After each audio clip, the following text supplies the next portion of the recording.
Hello all, I'm Dr. Travis Bland and I have the honor of serving as the Associate Dean for the College of Public Affairs and Administration here at UIS.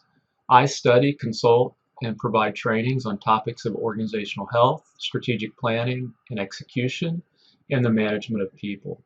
And today I'm excited to participate in iSPI's Leadership Hacks video series. I just want to share a few thoughts I have about the transition back to work as we move into a post-COVID-19 world, and where to best focus your energy right now. You know, I see too many organizations squandering an unprecedented opportunity to rethink work. Now, I don't want to diminish the pain and suffering that COVID-19 has brought upon us, but we can emerge stronger. Our organizations can emerge stronger. Many organizations are thinking about getting back to work, but too many are thinking about how they can get back to normal as quickly as they can. And I just don't think that is wise. Normal includes a lot of unproductive stuff.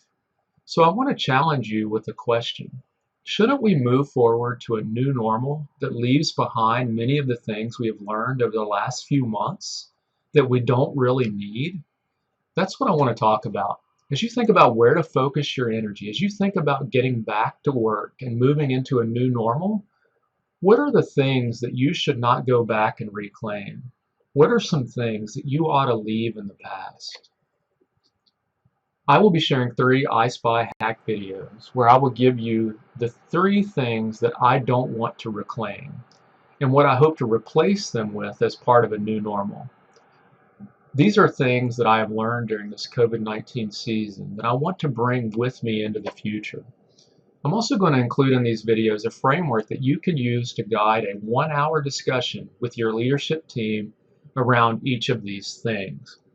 Okay, so what are we going to keep and what are we going to let go of? One thing that I want to let go of, to some extent, is the concept of professional boundaries. So what do I mean by that? Would you view it as a continuum with professionalism on one end and personalism on the other? Now, of course, there are some boundaries that are needed and should be in place. But I would say in most organizations, the professional boundaries are too rigid and inhumane, too guarded. During this time of COVID, haven't some of these boundaries come down? Because we have all shared in this crisis, shared in the pain, and suffered in different ways. During this time, haven't we been much more intentional and so much more concerned truly about the welfare of the people we work with? Wouldn't you agree that that's a good thing? I don't want to go back to the rigid professional boundaries where I ask a coworker how they are doing just as a formality, where I don't really care about the answer or have time to listen to the answer. I don't want to go back to not asking and not caring about the struggles my colleagues are dealing with. We are humans after all. We occupy a shared space and spend more time with each other than we do with anyone else, even our own families. So this move towards personalism, I think it's a good thing. It's a good thing when we are more concerned about, interested in, and genuinely aware of what is going on in the lives of the people we work with.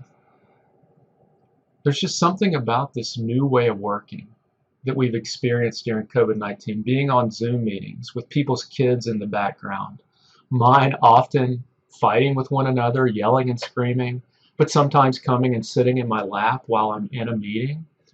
Others with animals roaming around, sometimes on the computer or the keyboard, and just seeing people in their homes. But even more than the visuals, the discussions we've had, beginning Zoom calls with real discussions about how we are doing, how we are coping, the challenges we are facing, and wrestling with deep questions like, what are we learning about ourselves right now? Just getting on that human level, a personal level with the people we work with. I don't know about you, but I think that's a good thing, a healthy thing, something I want to carry with me into the new normal. Leaving some of that rigid professionalism behind, leaving it in the dustbin of the past. With this in mind, how do we create a more personal workplace? How do we treat what we do as a more of a human endeavor rather than just a technical one? I think it starts with getting our heads around employee engagement. As we get back to work and move into a new normal, How can we move toward more personalism? How can we make sure our employees come back super excited to be at work? How do we re-engage our people? Well, I want to share a framework with you from Pat Lencioni at the Table Group that you can use to guide a 1-hour discussion with your leadership team that could help you focus your energy as you move back to work on moving towards personalism. And if you do this, your morale and productivity will skyrocket. So as you depicted on your screen, the idea of job misery, the opposite of engagement, the opposite of fulfillment. You know, our people deserve to love their jobs, to find fulfillment in their work. And there are 3 things that people need to love their job. First, they need to be known. Anonymity is a job killer. People cannot be fulfilled in their work if they are not known. Our people may be in their dream job, but if they are not known by the person they work for, by people in positions of authority, they are not going to love their work. All of our people need to be understood and appreciated for their unique qualities. People who see themselves as invisible, generic, or anonymous cannot love their jobs, no matter what they are doing. So take some time to get to know your direct reports. Take an interest in the employees, the people around you. Get to know them.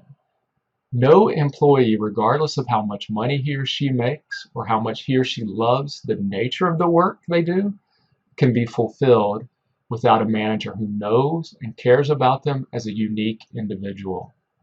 You know, you can ask most employees whether their manager really understands them and whether they are genuinely interested in them as human beings, and most will say no.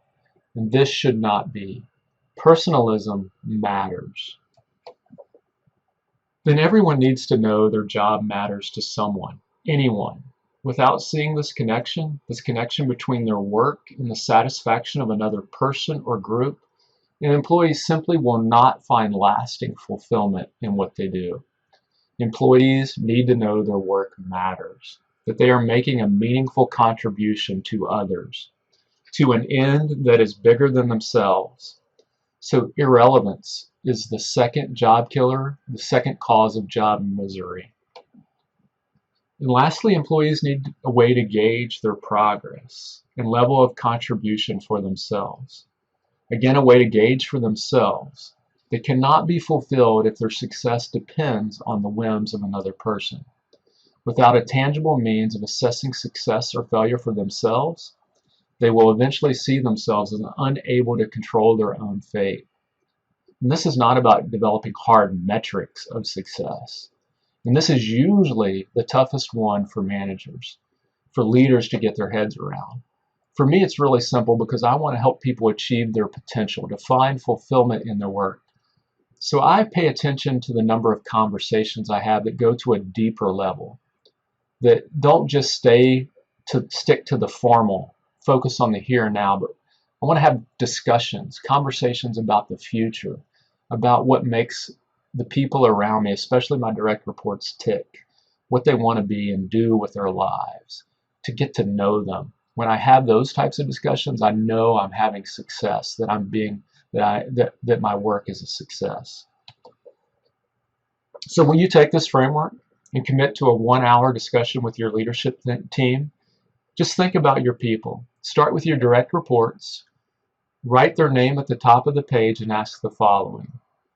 With anonymity, do I really know them, their interests, how they spend their spare time, where they are in their lives?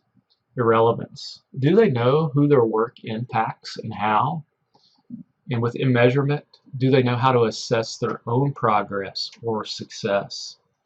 Then just sketch out a plan for moving toward personalism, getting to know and understand them, helping them see their impact, that they matter, and engaging them on how they might assess their own progress. Then train others to do the same with their direct reports. There is no better way, no better place to focus your energy right now as we transition back to work, leaving rigid professionalism behind, embracing personalism using this framework. I appreciate you taking the time to learn about this topic, and just stay tuned for my next iSPI hack video. Take care.